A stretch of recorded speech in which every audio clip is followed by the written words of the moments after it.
Bem, estamos de volta. O financiamento do sistema de energia solar é considerado fundamental para o setor. Isso porque eles têm um custo inicial elevado, entre 16 e 22 mil para um sistema residencial que substitua um gasto mensal de R$ 500, por exemplo, com a conta de luz. Só que aí surgem fatores como o aumento da taxa básica de juro, o endividamento das famílias, que dificultam o acesso a esse crédito.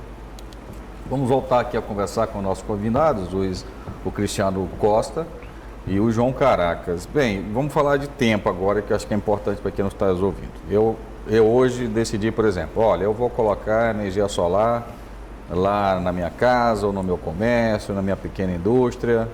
Aí todo mundo tem esse pensamento que a gente estava falando aqui, assim, eu não quero é pagar mais, né? Sim. Mas aí com o tempo, você procura uma empresa, que são as integradoras, né? Isso. Eles fazem um projeto, esse projeto ele é enviado para pedir o acesso para a companhia de energia, no caso é a SEMAR, né?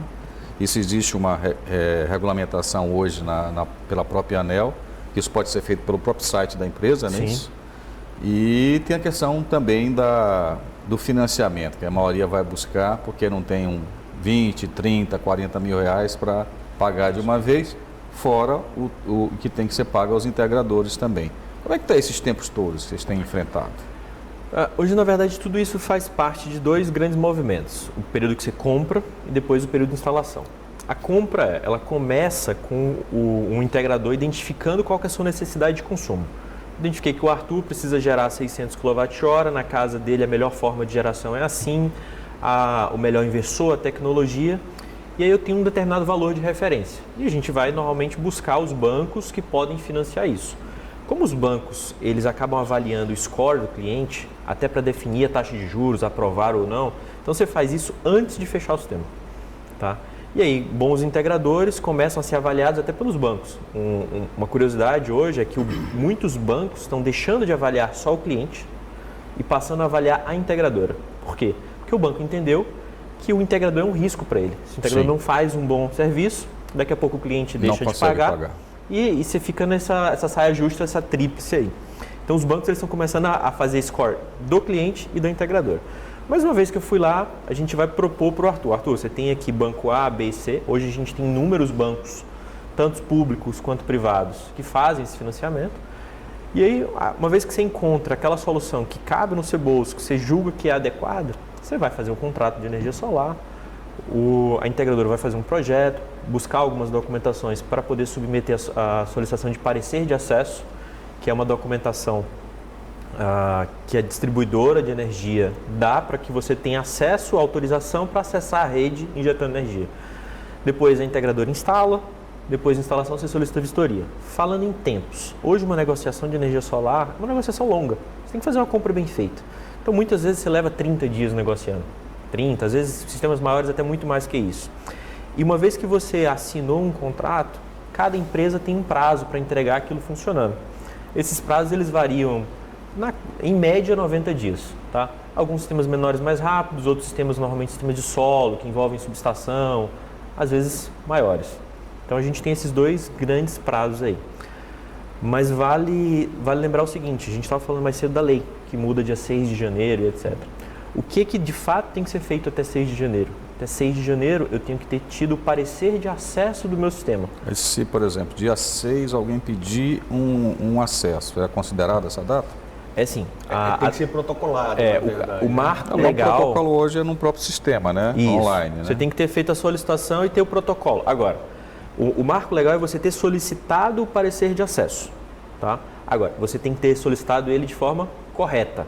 Não adianta daqui a pouco você dizer, eu já solicitei, mas faltou alguma coisa que era uma obrigação normativa. Tá? Então, uma vez que solicitado, a distribuidora ela tem de 15 a 30 dias, dependendo do tamanho do sistema, da necessidade de obras ou não, para devolver o parecer de acesso, depois você tem o prazo de instalação. E esse prazo tem sido cumprido pela distribuidora? Tem. Via de regra, sim. Hoje tem sido cumprido. Assim, a gente, naturalmente, no começo da geração distribuída, isso passou por muitos ajustes, mas hoje é um prazo que ele vem sendo cumprido eu diria, com um certo prazo de conforto até. Naturalmente, GD cresce muito. O GD é um crescimento exponencial, então você precisa ajustar esses processos o tempo todo. Né?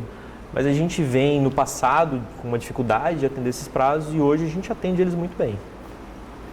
E vocês acreditam que esse mercado ele vai continuar, por exemplo, o número de integradores que entrou nos últimos anos foi muito grande, né? Sim. E o mercado continua crescendo.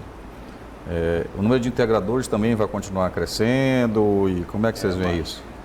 Eu vejo hoje o mercado com um pouco de preocupação, porque engraçado que quem tem 2 anos de mercado hoje já está sendo considerado antigo. Isso a gente vê nos eventos. Significa que tem novos entrantes toda semana. Exato. E infelizmente a qualidade de integrador não acompanha a velocidade de novos integradores.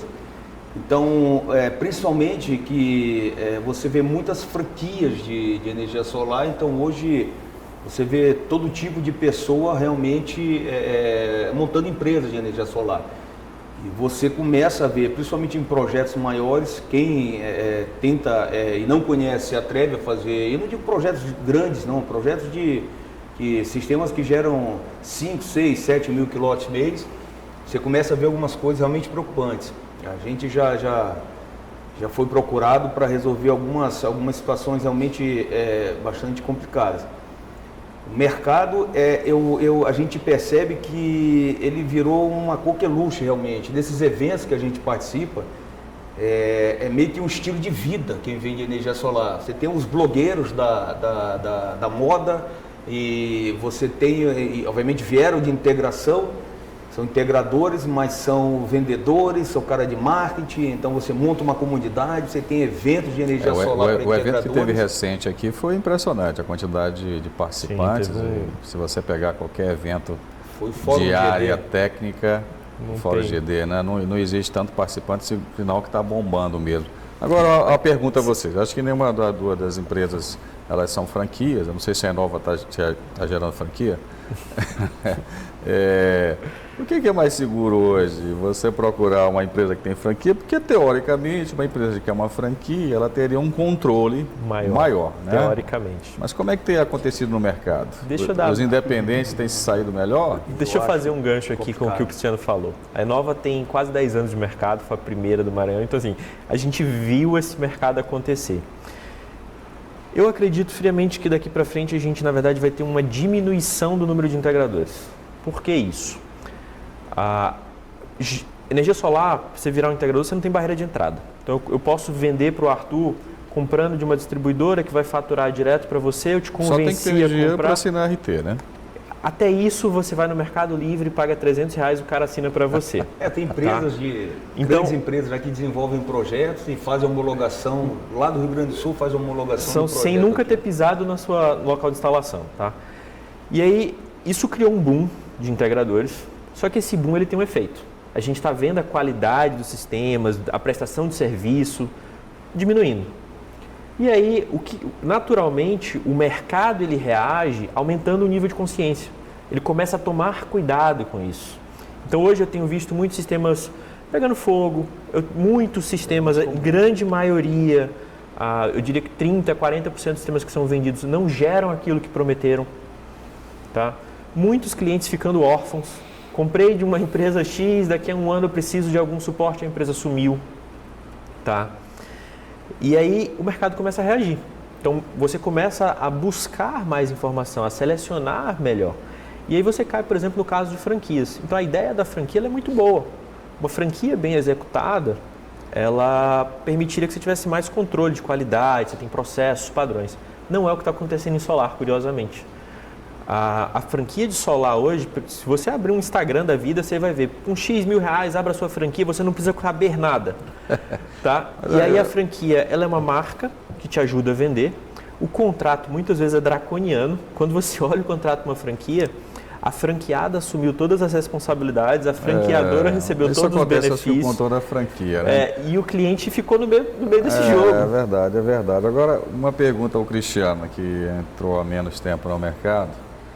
O que decidiu você ser não franqueado, Cristiano?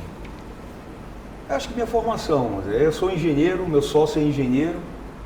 Eu sou engenheiro civil, na verdade, não sou engenheiro eletricista. Mas a consciência de que, e talvez também o foco, a gente desde o início eu resolvi atuar no segmento de empresas, de usinas médias, E são usinas que você realmente não consegue montar sem ter uma engenharia do lado, sem ter uma operação lado a lado. Essa que eu estava falando, essa coqueluche de venda aí de empresas, o que acontece? É muito simples você montar projetos residenciais, que são projetos realmente simples. Então você compra projetos realmente, o pacote já, como o João falou, desde um projeto até o equipamento. Então você começa a sair um pouco para usinas maiores e você começa a ver a dificuldade. E aí é que eu encontro, que eu já encontrei essas barbaridades. Pessoas que não têm realmente a qualificação querendo fazer projetos maiores. É diferente de você montar, que eu acho que é o grande mercado, 4, 5, 6, 10 placas. Qualquer eletricista entende um pouco de projeto, de circuito, e você consegue homologar um sistema para um escritório do Rio Grande do Sul, aqui. É diferente quando você começa a montar uma usina maior, que você tem que prestar atenção numa subestação, você tem que entender da carga do cliente, e você realmente começa a ter as divergências com a distribuidora, com as exigências normativas e a necessidade realmente de entender. E isso não acontece muito no mercado pequeno. Eu acho que o mercado, que nem o João falou, ele vai, na verdade, eu não digo que vai diminuir a quantidade de integradores que tem, mas eu acho que a velocidade de novos integradores vai diminuir. É natural, até pela mudança da lei, eu acho que vai ter um filtro natural e a norma ela está muito mais técnica. A forma de você, claro, você tem plataformas hoje que você dimensiona em 5 minutos um sistema. Mas com a norma ficando mais sofisticada, você vai ter que entender um pouco mais. Isso que é a evolução natural do sistema. Acho que evolução do mercado. Todo mercado, ele no início que dá o boom, entra muita gente, depois naturalmente vai se depurando, né? Mas enfim, a gente podia conversar isso aqui mais 2, 3 horas, né? São pessoas experientes e a gente está aqui para esclarecer quem está interessado em fazer isso aí. Mas, infelizmente a gente tem que parar por aqui. Agradecer a presença do João Caracas e do Cristiano Costa. Muito obrigado pela presença de vocês. Eu que agradeço. Eu agradeço. Bem, a gente fica por aqui. Obrigado mais uma vez pela sua companhia. Negócio na Pauta é um oferecimento da B2O Partners. Todos os nossos programas estão disponíveis nas nossas redes sociais. É só seguir Negócios na Pauta. Uma boa semana para você e até o nosso próximo encontro. Tchau.